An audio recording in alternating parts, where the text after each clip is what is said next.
अगर बाजार नीचे गिर रहा है और आपको नुकसान हो रहा है, नुकसान नजर आ रहा है, तो आप इतना ही डरते हैं जैसे जान जा रही है।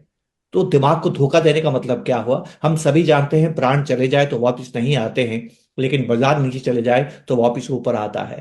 पहले तो हमें घबराने की जरूरत नहीं है। जो आपकी घबराहट है वो लॉजिकल नहीं है, वो तार्किक नहीं है। जो आपकी घबराहट है वो इमोशनल है।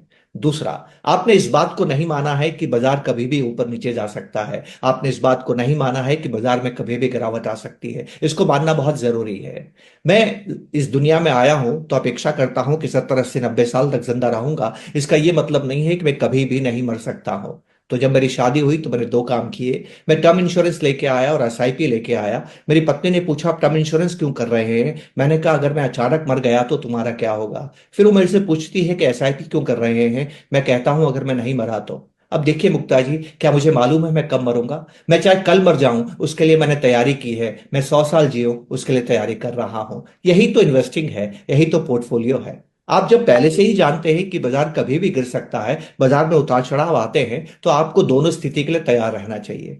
तो अगर कोई व्यक्ति इस बाजार में घबरा रहा है तो उसके 5 प्रमुख कारण हैं। पहला कारण यह है कि उसने एसेट एलोकेशन नहीं किया है, मतलब उसने अपने आप को अनिश्चित बाजार के लिए तैयार नहीं किया है।